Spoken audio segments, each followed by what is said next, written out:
आज का हमारा टॉपिक है विटामिन्स। जिस प्रकार हमारी बॉडी के ग्रोथ के लिए carbohydrate, protein, fat and other substances की ज़रूरत होती है, उसी तरह ही विटामिन क्या करता है, हमारी बॉडी के ग्रोथ में एक इम्पॉर्टेंट रोल क्या करता है, प्ले करता है। ठीक है, एक इम्पॉर्टेंट रोल क्या करता है, प्ले करता है। विटामिन शब्द की उत्पत्ति या विटामिन शब्द की खोज जो थी वो 1912 में फंक द्वारा की गई। FUNK, फंक, या कहीं कहीं की जगह पे इसे फुंक भी लिखा गया है। तो 1912 में इसकी खोज किसने की, फंक ने की थी। इसलिए फंक को फादर ऑफ विटामिन्स भी कहा जाता है। फादर ऑफ विटामिन्स किसे कहा जाता है, फंक को। ठीक है, इन्होंने विटामिन्स टर्म दिया था, इन्होंने क्या किया, विटामिन्स का जो टर्म दिया था वो ये था, विटामिन। ठीक है, इन्होंने ये टर्म दिया था। इन्होंने बताया कि विटामिन जो है एक क्या है, एक प्रकार के वाइटल अमीन है। वाइटल अमीन है जो हमारी बॉडी के प्रॉपर ग्रोथ के लिए क्या होता है, एक लिमिटेड अमाउंट में, सफिशिएंट अमाउंट में क्या होता है, ज़रूरी होता है, और जिसकी कमी से क्या होती है, बहुत सारी डिफिशेंसीज, डिजीज़ होती हैं। ठीक है, DD हो जाता है, डिफिशेंसी डिजीज़ होती हैं। विभिन्न प्रकार की बीमारियां जो होती हैं इससे कॉज होती हैं, इसकी कमी से। ठीक है, लेकिन बाद में फर्दर जब इसमें और बहुत सारी रिसर्चेस किए गए हैं, बहुत सारी डिस्कवरीज हुई विटामिन पे या उनके डिजीज़ पे, उनके टाइप्स पे, तो पता चला कि जो विटामिन्स जो होते हैं वो वाइटल तो हैं, लेकिन ये कोई ज़रूरी नहीं कि उनमें क्या हो, अमीन प्रेजेंट हो। ठीक है, तो इसलिए बाद में इस टर्म को विटामिन से रिप्रेजेंट किया गया। इसमें ई के टर्म को हटा दिया गया क्योंकि इसमें ये कोई रिक्वायर नहीं था कि विटामिन होने के लिए उसमें अमीन ग्रुप प्रेजेंट हो, NH2 अमीन ग्रुप उसमें प्रेजेंट हो। इसलिए इस टर्म में से ई को क्या कर दिया गया, विटामिन के टर्म में से ई को रिमूव कर दिया गया। ठीक है, विटामिन एक प्रकार के ऑर्गेनिक कंपाउंड है। It can not be synthesize in sufficient amount in our body. ये हमारी बॉडी में एक प्रॉपर अमाउंट में सिंथेसाइज नहीं हो पाते हैं। ठीक है, इसलिए हम इनको क्या करते हैं, must be obtained from the diet, इसलिए हम उनसे अपनी डाइट से क्या करते हैं, ऑब्टेन्ड करते हैं। ठीक है, विटामिन डी एंड विटामिन के ही एक ऐसे विटामिन्स हैं, ये दोनों विटामिन्स ही ऐसे हैं जो हमारी बॉडी में सिंथेसाइज होते हैं। इसके अलावा और कोई भी विटामिन हमारे बॉडी में सिंथेसाइज नहीं होता। यही वजह है कि हमें विटामिन्स को अपनी डाइट में क्या करना पड़ता है, लेना पड़ता है। It essential to normal metabolism. हमारी जो भी मेटाबॉलिक एक्टिविटी होती है उसमें विटामिन का बहुत ही बड़ा रोल होता है। जो भी बायोलॉजिकल प्रोसेस हमारी बॉडी में होते हैं, विटामिन उसमें एक इम्पॉर्टेंट रोल प्ले करता है। विटामिन जो होते हैं वो बेसिकली को एंजाइम की तरह वर्क करते हैं, को एंजाइम्स की तरह वर्क करते हैं। ये क्या करते हैं, विटामिन जो होते हैं प्रोटीन के साथ अटैच्ड होकर एंजाइम के लिए वर्क करते हैं एज अ को एंजाइम।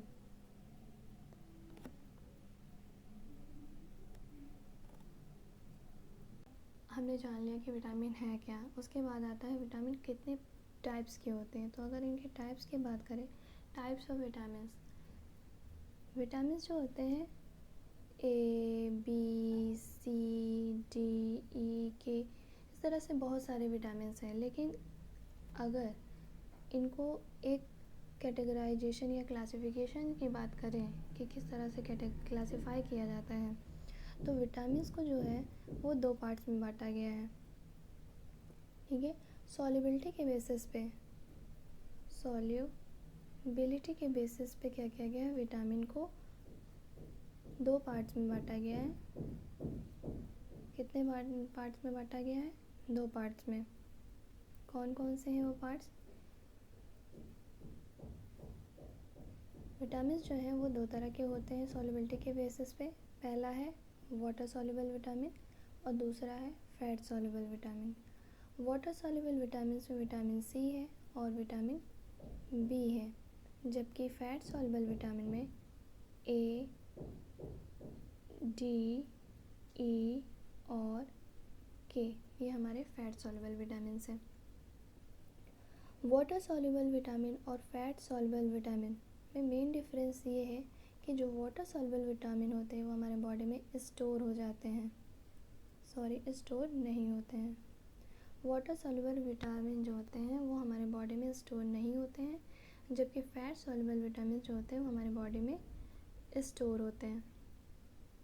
इसीलिए वाटर सॉल्युबल विटामिन्स को क्या करना पड़ता है, रेगुलरली अपनी डाइट में लेना पड़ता है, क्योंकि हमारे बॉडी में स्टोर नहीं होते हैं। और फैट सॉल्युबल जो होते हैं वो हमारे बॉडी में स्टोर होते हैं एक लिमिटेड टाइम के लिए होते हैं, ठीक है।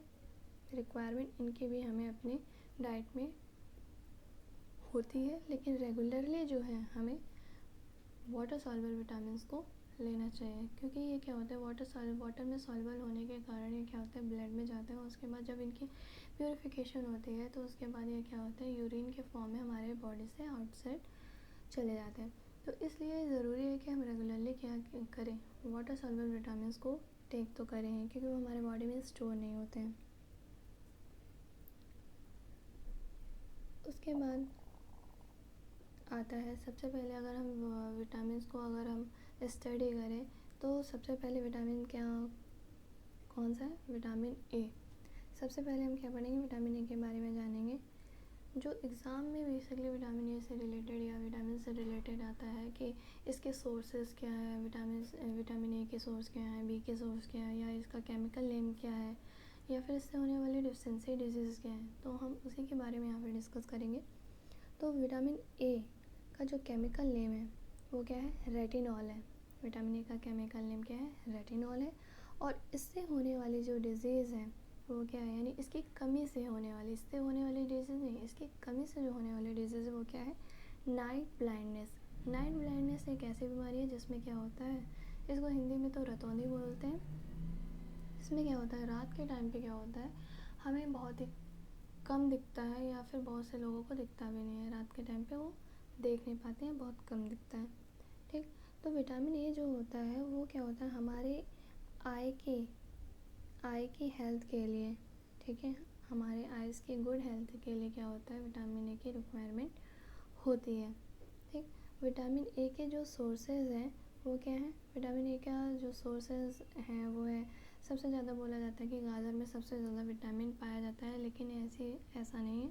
सबसे ज़्यादा विटामिन जो होता है वो पके हुए पपीते में पाया जाता है। सबसे ज़्यादा विटामिन अगर होता है तो सबसे ज़्यादा विटामिन होता है पके हुए पपीते में। इसके अलावा पके हुए आम में, यानी मैंगो में, ठीक है, मैंगो में, और इसके अलावा है एग में, फिश में, ठीक है, एग में, फिश में, ग्रीन वेजिटेबल्स में क्या पाया जाता है, विटामिन ए की मात्रा जो होती है अच्छी क्वांटिटी में पाई जाती है। विटामिन ए के बाद आता है विटामिन बी। बेसिक छोटे क्लासेस में पूछा जाता है कि बेरी किससे होता है, बेरी रोग किस विटामिन की कमी से होता है, तो बच्चे बताते हैं विटामिन बी। लेकिन जब हम इसकी डीप स्टडी करते हैं तो हमें पता चलता है विटामिन बी के बहुत सारे टाइप्स हैं, जिसमें जो बेरी जो डिजीज़ है वो विटामिन B1 की वजह से, टाइप बी का जो टाइप B1 है उसके वजह से होता है। तो विटामिन बी की बात करें तो उसमें सबसे पहला टाइप है विटामिन B1। इसका जो केमिकल नेम है वो है थायमीन इसका केमिकल नेम है। और इससे होने वाली जो डिज़ीज़ है वो है बेरी, यानी विटामिन B1 की कमी से क्या होता है, बेरी रोग होता है। उसका केमिकल नेम क्या है, थायमीन है। विटामिन बी के जो सोर्सेज हैं वो क्या क्या होते हैं, विटामिन बी के सोर्सेज, विटामिन बी जो होता है सबसे ज़्यादा अंकुरित अनाजों में, ठीक है, अंकुरित अनाजों में सबसे ज़्यादा विटामिन बी पाया जाता है। उसके अलावा पनीर में, ठीक है, पनीर में, एग में, मिल्क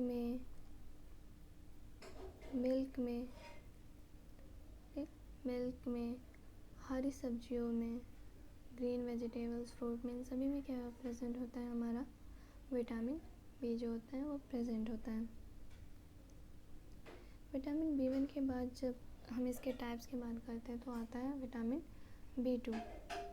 विटामिन B2 का जो केमिकल नेम है वो है राइबोफ्लेविन। इससे होने वाली डिजीज़, इसकी कमी से होने वाली जो डिजीज़ है वो है अरेबोफ्लेविनोसिस।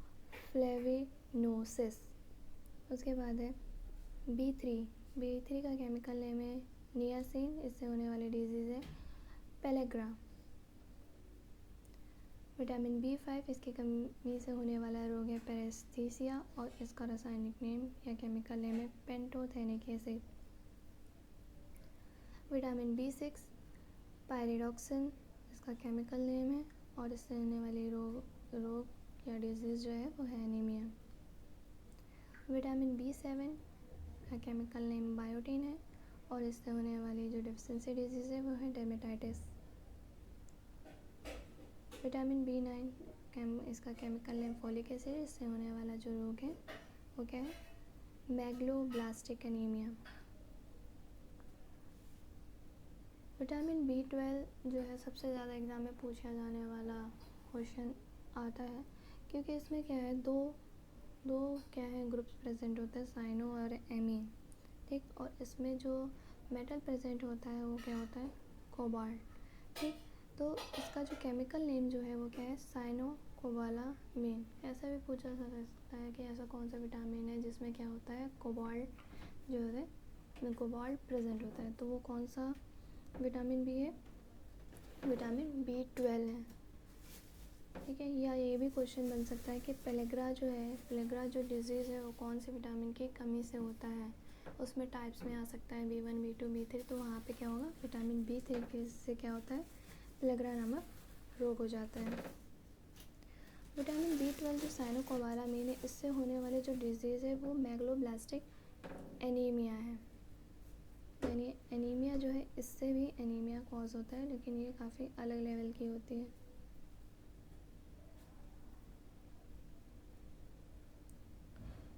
विटामिन बी के बाद आता है विटामिन सी। विटामिन सी से याद रखिएगा कि विटामिन सी किस में पाया जाता है, जितने भी सिट्रस फ्रूट हैं, सिट्रस। ठीक है, सिट्रस फ्रूट वो फ्रूट होते हैं जिनमें क्या होता है एसिडिक इन नेचर होते हैं। ठीक है, सिट्रस फ्रूट जो होता है वो एसिडिक नेचर होते हैं, यानी जितनी भी खट्टी चीज़ें हैं आप बोल सकते हैं उनमें क्या होता है विटामिन सी जो होता है वो प्रेजेंट होता है। स्पेशली फ्रूट्स या जो भी सिट्रस फ्रूट है हमारे उनमें क्या होता है विटामिन सी प्रेजेंट होता है, वो एसिडिक इन नेचर होता है। इसके अलावा जो मिर्च होती है उसमें भी क्या होता है विटामिन सी प्रेजेंट होते हैं, मिर्च में भी विटामिन सी पाया जाता है।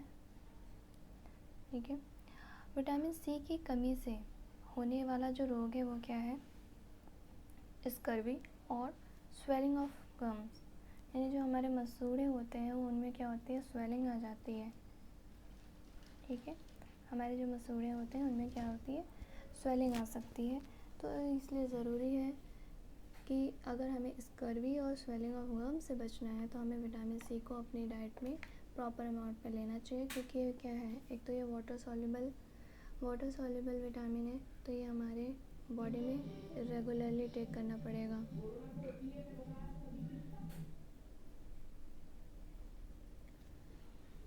ठीक, विटामिन सी के बाद हमारा आता है विटामिन डी। विटामिन डी का जो केमिकल नेम है वो है कैल्सीफेरॉल। विटामिन डी का केमिकल नेम क्या है कैल्सीफेरॉल है। इससे होने वाली जो डिजीज़ है वो है रिकेट्स और ऑटोमेलेशिया। विटामिन डी जो होता है ये हमारे बॉडी में सिंथेसाइज होता है in the presence of sunlight के प्रेजेंस में हमारे बॉडी में सिंथेसाइज या इसकी सिंथेसिस जो होती है वो हो जाती है। लेकिन अगर हम और अदर सोर्सेज की बात करें कि विटामिन डी और किस में मिल सकता है सनलाइट के अलावा, तो हमें किस में मिल सकता है, हमें एग में, मिल्क में, ड्राई फ्रूट, मेथी, हरी सब्जियां और फल और लीवर यानी मीट, इन सब में क्या होता है, विटामिन डी जो होता है प्रॉपर अमाउंट में होता है। तो यहाँ पे हम देख सकते हैं कि मेथी जो होता है, मेथी में भी विटामिन डी प्रेजेंट होता है। ठीक है, विटामिन डी के बाद आता है विटामिन ई।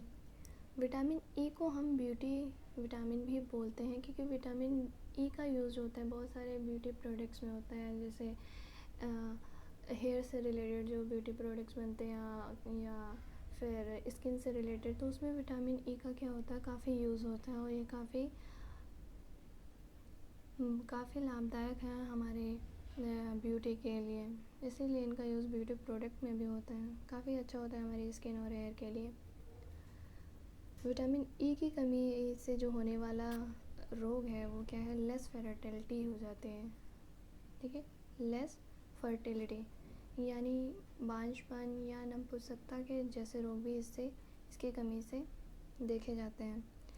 इसका जो केमिकल नेम है वो है टोकोफेरॉल।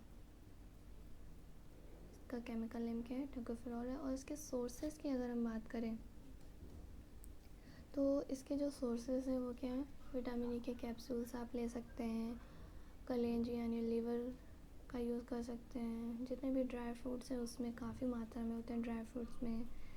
ठीक है, आप पीनट ले सकते हो, आप आलमंड ले सकते हो, बादाम है, काजू है, इन सब ये सब क्या है, ड्राई फ्रूट जो है उन सब में क्या होता है, विटामिन ई काफ़ी अच्छी मात्रा में होते हैं। इसके अलावा फ्रूट्स हैं और ग्रेन्स हैं यानी अनाज हैं, उनमें क्या होता है, विटामिन ई अच्छी मात्रा में होता है। विटामिन ई के बाद अगर हम बात करें तो आता है विटामिन के। ये भी हमारी बॉडी के लिए काफ़ी ज़्यादा इम्पॉर्टेंट विटामिन है, क्योंकि जो ब्लड की क्लॉटिंग है वो विटामिन के से ही रिलेटेड होती हैं। अगर मान लीजिए कि हमारी बॉडी में कहीं भी छोटा सा भी कट लग जाता है या कभी चोट लग जाती है, तो हमारी बॉडी से क्या होता है, ब्लड का सिक्रेशन चालू हो जाता है। तो ब्लड के बहाव को रोकने के लिए क्या होता है, विटामिन के हमारे बॉडी में प्रेजेंट होता है, वो क्या करता है, ब्लड की क्लॉटिंग कर देता है, यानी ब्लड का थक्का जमाता है। ठीक है, अगर ये ब्लड का थक्का नहीं जमता है तो काफ़ी रिस्की हो सकता है उस इंसान के लिए। ठीक है, क्योंकि अगर लगातार हमारे बॉडी से ब्लड बहेगा तो रिस्की है ही। ठीक, तो हमारे बॉडी में ब्लड की क्लॉटिंग के लिए, ठीक है, विटामिन के बहुत ही ज़्यादा ज़रूरी होती है। अगर इसकी कमी हो जाती है विटामिन के की, तो नॉन क्लॉटिंग ऑफ ब्लड यानी रक्त का थक्का नहीं जमता है। ठीक, इसका जो केमिकल नेम है वो है फाइनोक्विनोन इसका केमिकल नेम है। और इसकी कमी से क्या होता है, कौन सा रोग होता है, नॉन क्लॉटिंग ऑफ ब्लड यानी रक्त का थक्का जमना जो होता है वो बंद हो जाता है। तो ये था हमारा विटामिन्स का आज का टॉपिक। अगर इसमें कहीं भी आपको कोई भी प्रॉब्लम हो या कुछ ना समझ में आया हो तो आप कमेंट सेक्शन में कमेंट कर सकते हैं और प्लीज़ अपना फीडबैक दें, ताकि मैं अपने वीडियो को इससे बेटर और अच्छी तरीके से रिप्रेजेंट कर सकूं। Thanks for watching